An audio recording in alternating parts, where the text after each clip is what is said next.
Hola amigas y amigos, hace casi 6 meses que está funcionando mi canal, y en él a lo largo de este tiempo os he querido mostrar mi mundo en este mundo blog. Por eso hemos hablado de patrimonio, de historia, hemos hecho viajes, hemos hablado de leyendas, etcétera. Y hoy quiero compartir con vosotros otra de mis aficiones, como es la notafilia, que no es otra cosa que el coleccionismo de billetes.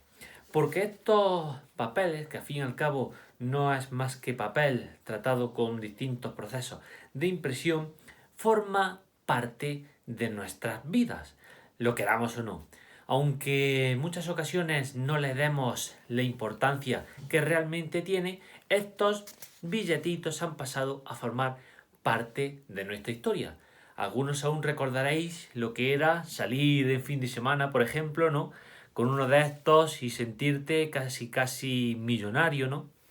Hasta que, claro, llegaron nuestros amigos de Europa y dijeron, que con esto sentís millonario. Sujétame el cubata, y sacaron el billete de 500 euros y ya tuvimos tiempo para hablar sobre lo grande que era o el gran valor que tenía. Y así muchas veces ignoramos, por ejemplo, que nuestros abuelos llevaron en su cartera pues billetes muchísimo más grandes, como por ejemplo este, ¿no? Y que, por ejemplo, nuestros tatarabuelos pudieron llevar billetes de muchísimo más valor, como por ejemplo este que tenéis aquí, 1000 pesetas de 1874, que era una cantidad de dinero que en la época en la que salió a circulación, pues prácticamente la mayoría de los mortales no podían ganar esa cantidad ni en toda su vida trabajando. Por eso hoy os invito a viajar por parte de la historia de nuestro dinero, y lo vamos a hacer sobre todo desde principios del siglo XX a la Guerra Civil Española, porque me parece un tiempo muy interesante y espero que a vosotros también os resulte así.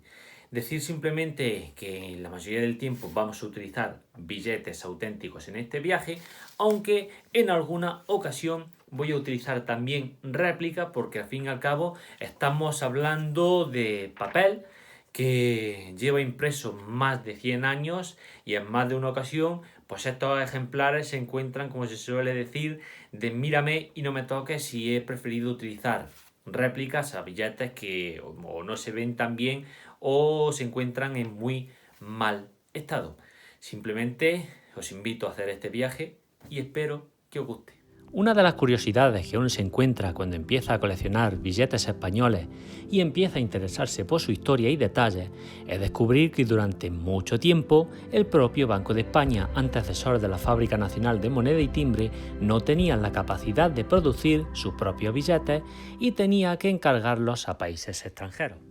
Por eso los billetes españoles del siglo XIX se parecen bastante a los billetes de dólar, ya que los billetes de España de aquel tiempo no eran Made in Spain, sino Made in USA, ya que se fabricaban en los Estados Unidos, concretamente en Nueva York, en el American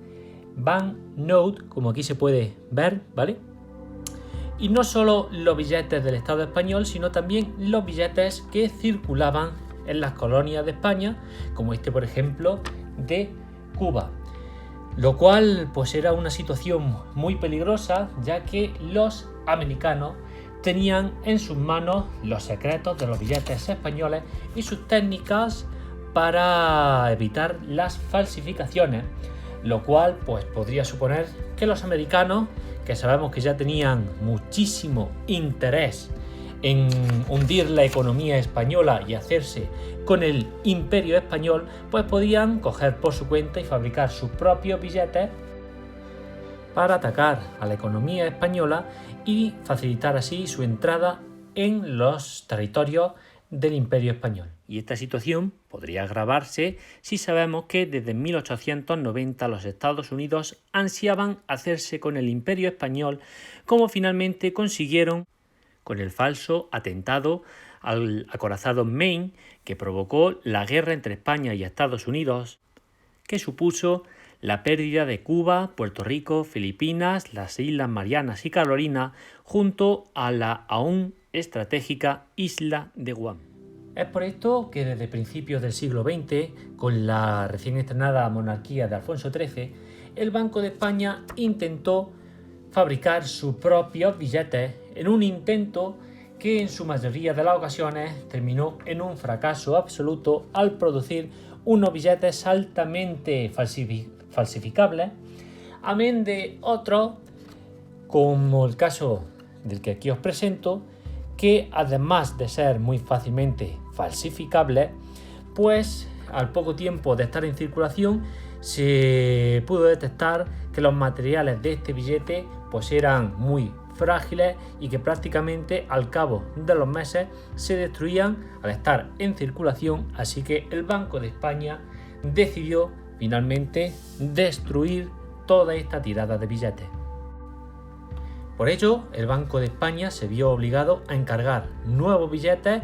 a un país extranjero, ya no a los Estados Unidos, que habían derrotado a España y había cierta inquina, sino a Inglaterra, a la empresa londinense Bradbury Wilkinson & Company, que fabricó buena parte de los billetes del Estado español desde principios del siglo XX a la Guerra Civil Española,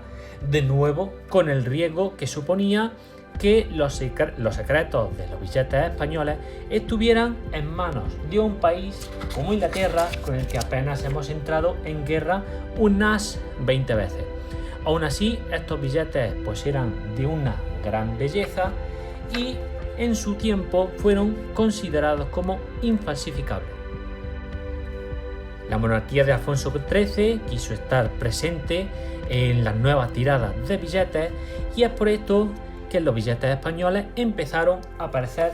todo tipo de soberanos de la historia de España. Aquí tenemos a Isabel la Católica, aquí a Felipe II, ¿vale? Y aquí tenemos a Carlos I. Muchos de estos billetes pues se hicieron famosos por muchas de las particularidades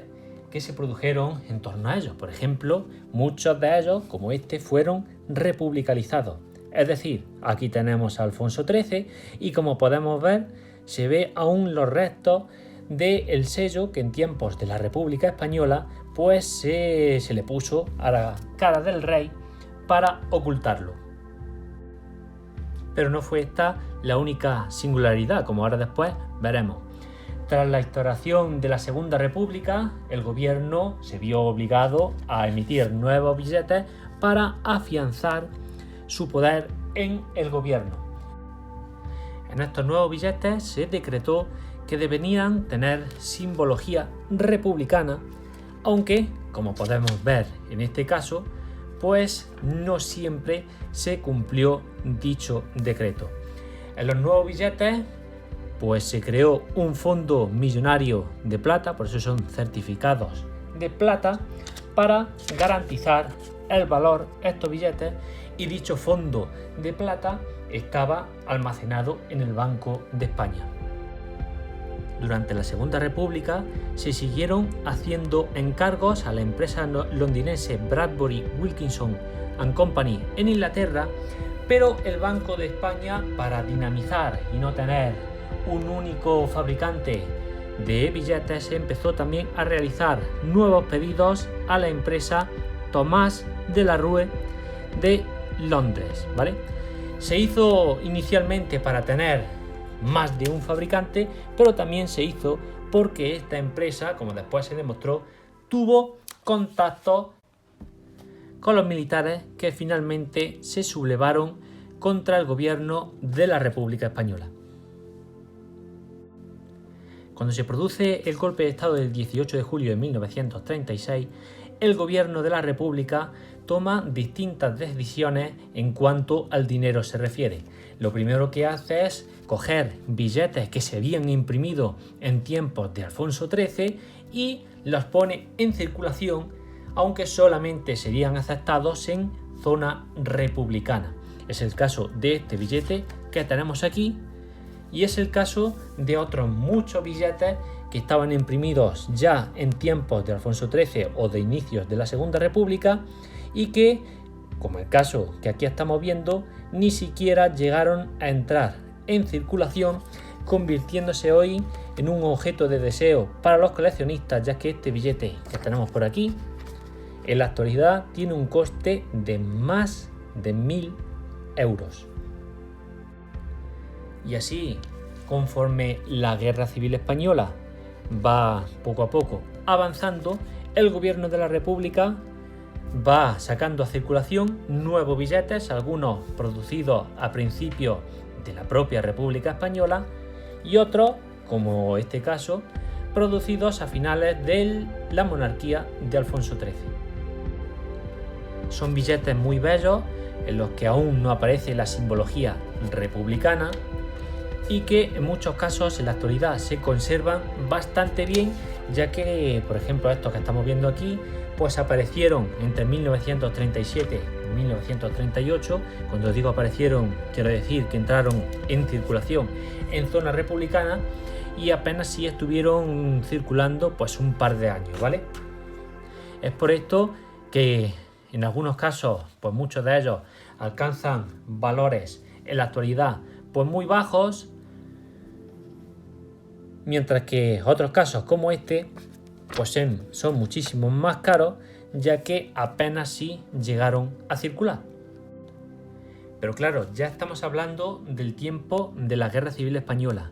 un tiempo en el que en nuestro país tuvimos dos tipos de billetes y dos tipos de pesetas que estuvieron en guerra entre ellas. Y es que mientras que el gobierno de la República pues sacó a circulación este tipo de pequeños billetes que eran certificados provisionales de moneda divisionaria y no en nombre del Banco de España, sino del Ministerio de Hacienda, y tampoco pues eran producidos ni en el Banco de España ni en empresas exteriores, sino que se fabricaron en las imprentas reunidas de Madrid, pues mientras tanto en zona franquista el gobierno se vio obligado a producir su propia moneda y sus propias pesetas, encargándolas a países aliados del bando franquista. Por ejemplo, este que tenemos aquí fue fabricado en Alemania en una empresa que, por cierto, pues tenía muy poca experiencia en la fabricación de billetes, y aún así pues intentaron incluir esta fibra para intentar que estos billetes no fueran falsificados, aunque tuvieron escaso éxito, aunque en más de una ocasión, como el caso que vemos aquí, pues llevaban amenazas de que si falsificabas estos billetes pues tendrías una pena del más máximo rigor. Pero como digo, aún así no consiguieron que estos billetes que se fabricaron en la Alemania de Hitler pues no fueran ampliamente falsificados. Esta situación llevó al gobierno de Burgos a encargar nuevos billetes a otro país aliado, como era la Italia de Mussolini, aunque de nuevo la mayoría de estos billetes cayeron en manos de los falsificadores. El hecho de que el propio Franco, pues en ocasiones pidiera ayuda para fabricar estos billetes a Italia y en otras ocasiones en Alemania, llevó a los aliados de Franco a enfrentarse entre ellos y de paso a cabrearse con el propio Franco. Finalmente, el gobierno de la República a mediados de 1938 intentó poner en circulación nuevos billetes,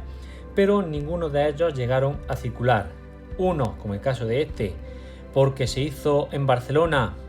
y cuando iban a entrar en circulación, pues los franquistas estaban ya a las puertas de la ciudad condal, y otro, como este,